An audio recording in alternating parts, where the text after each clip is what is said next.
प्यारे बच्चों, आज विज्ञान विषय कक्षा 8 का पहला पाठ फसल उत्पादन एवं प्रबंधन कर रहे हैं। इसमें हम कृषि पद्धति कर रहे हैं।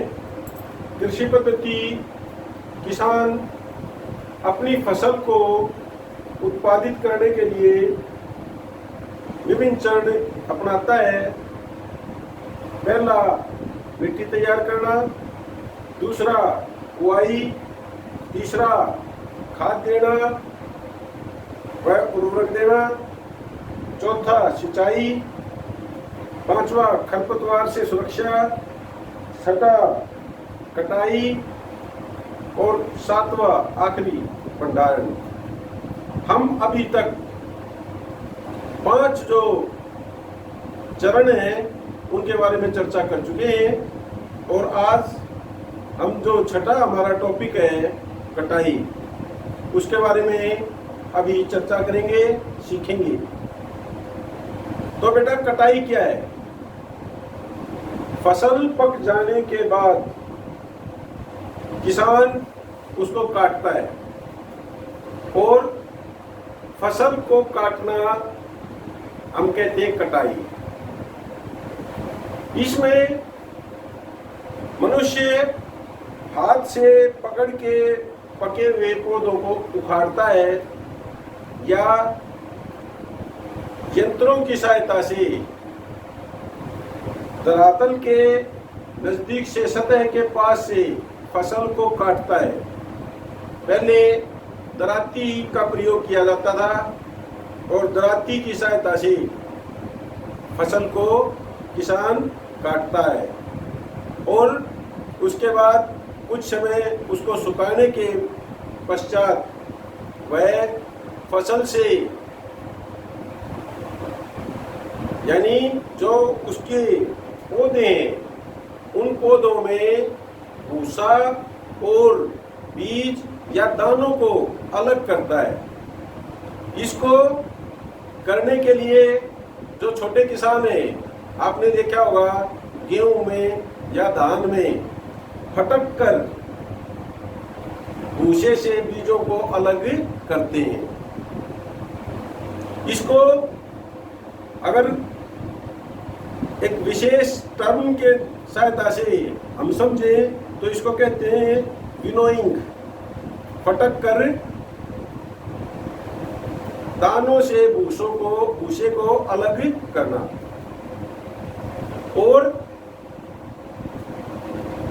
यंत्रों की सहायता से भी इस क्रिया को आजकल किया जाता है, जिसके लिए थ्रेशर का प्रयोग किया जाता है। थ्रेशर यंत्र का नाम है और यह बहुत थोड़े समय में भूसे से दाने या बीजों को अलग कर देता है। इसको चलाने के लिए ट्रैक्टर या अन्य इंजनों का प्रयोग या मोटरों का प्रयोग किया जाता है। तो थ्रेशर क्या है? एक यंत्र है और इसके साथ ही एक हमारी टर्म है थ्रेशिंग। थ्रेशिंग क्या है? थ्रेशिंग का अर्थ है भूसे से बीजों या दानों को अलग करने की प्रक्रिया थ्रेशिंग कहलाती है। समझ में आया बेटा? अब पहले मैं आपको बता रहा था कि दराती की सहायता से सतह के पास से किसान फसल को काटता था। अब भी छोटे किसान दराती की सहायता से अब भी काटते हैं।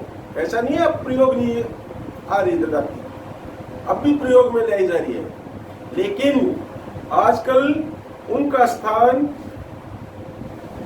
यंत्रों ने ले लिया। और हार्वेस्टिंग क्या है? फसल काटना। ये भी एक टर्म है हमारी इसमें जो हमें याद करनी होगी कि हार्वेस्टिंग क्या है? फसल की कटाई यंत्रों की सहायता से। तो हार्वेस्टिंग के लिए ट्रैक्टर या दूसरे जो यंत्र होते हैं ट्रैक्टरों की सहायता से उन यंत्रों को जोड़ा जाता है और हार्वेस्टिंग का कार्य भी मशीनों के द्वारा आजकल किया जाता है।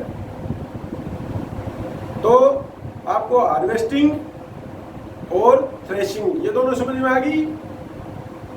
अब हम आगे चलते हैं। आजकल और भी अधिक उन्नत तकनीक आ गई है और उसको हम क्या नाम देते हैं, यंत्र है, मशीन है, जिसको हम बोलते हैं कंबाइन। कंबाइन क्या करती है, वो जो खड़ी फसल है उसको काटने का भी यानी हार्वेस्टिंग का भी और भूसे से दानों को अलग करने का भी यानी थ्रेशिंग का भी काम करती है। यानी कंबाइन मशीन क्या है, कंबाइन एक यंत्र है, आधुनिक यंत्र जो किसानों के द्वारा आजकल प्रयोग में लाया जाता है, जो हार्वेस्टिंग और थ्रेशिंग दोनों का कार्य एक साथ पूरा करती है और वह हमारी फसल जो तैयार फसल है उससे भूसे और दानों को अलग कर देती है और किसान को बहुत ज्यादा सुविधा हो गई है, बहुत थोड़े समय में बहुत ज्यादा काम कर पाता है। अब ये सारी बातें हो गई हैं। किसान अपनी फसल तैयार हुई देखकर कटाई के लिए तैयार होता है तो उसकी खुशी और उल्लास का ठिकाना नहीं रहता और इस अवसर पर किसान पुरुष और नारी उल्लास से भरकर हमारे देश में अनेक त्योहार मनाते हैं। उन त्योहारों का आपको पता होना चाहिए कि ये त्योहार कटाई से संबंधित त्योहार हैं और अलग अलग क्षेत्रों में इस त्योहार को अलग अलग नामों से जाना जाता है। कहीं इसे पोंगल के नाम से जानते हैं, कहीं बैसाखी, कहीं होली, कहीं दिवाली, नेपान्या और बिहू भी इसमें सम्मिलित है। तो अलग अलग क्षेत्रों में अलग अलग त्योहार मनाए जाते हैं और वो सभी कटाई आने पर किसान के उल्लास और खुशी का प्रतीक बने हुए हैं। तो इन त्योहारों को भी हमें याद रखना चाहिए। कई बार पूछ लिया जाता है कि ये त्योहार किस संदर्भ में मनाया जाता है। तो इसके साथ साथ कुछ चीजें हमें और भी पता होनी चाहिए, जैसे कटाई करने के बाद जो फांस या जो भूसा रहता है, कई बार तो किसान उसको जानवरों के, पशुओं के चारे के रूप में संग्रहित कर लेता है, इकट्ठा कर लेता है, स्टोर कर लेता है और पूरे वर्ष भर उसको प्रयोग में लाता है। लेकिन आजकल जो कंबाइन वगैरह हार्वेस्टिंग मशीन जो आई हुई है, उनके प्रयोग के परिणाम स्वरूप जो भूसा खेतों में पड़ा रह जाता है और उसको किसान आग लगा देते हैं और उस आग लगाने के कारण न केवल प्रदूषण की समस्या उत्पन्न होती है, बल्कि जब किसान उस भूसे में पड़े हुए अवशेषों में, फसल के अवशेषों में आग लगाता है तो जमीन में जो सूक्ष्म जीव होते हैं वो नष्ट होते हैं और उनकी संख्या में कमी आती है। आपको पता है कि सूक्ष्म जीव मनुष्य के, किसान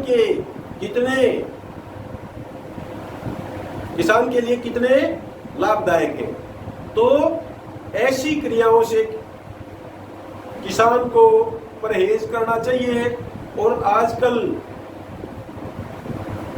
उस भूसे को प्रयोग करने के लिए भी अच्छी नई तकनीक की मशीनें बाजार में आ गई हैं, जिससे कि वो भूसे के गट्ठे बना लेती है और उन गट्ठों को बेचकर किसान अपनी आमदनी का जरिया बना सकता है।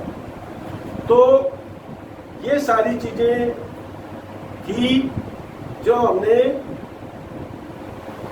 इस टॉपिक कटाई के तहत की। कटाई की फसल की और फसल की कहीं हार्वेस्टिंग करी और उसकी थ्रेशिंग की, और हमारे जो फसल है, जो हमारे अन्न है या भी जो भी बीज है, दाने हैं, वो किसान को प्राप्त हो जाती है। उन उत्पादित फसलों को अगर सुरक्षित रखना है तो उनके भंडारण की व्यवस्था का भी हमें ध्यान करना होगा, किसान को ध्यान करना होगा। उस बारे में हम पढ़ेंगे अगले टॉपिक में, अगले वीडियो में। तो अगले टॉपिक के लिए समय पर आपको जानकारी मिल जाए तो इसके लिए आप मेरे इस चैनल को सब्सक्राइब कर लीजिए। अगर आपको वीडियो अच्छा लगा है तो उसे लाइक कीजिए, शेयर कीजिए। धन्यवाद।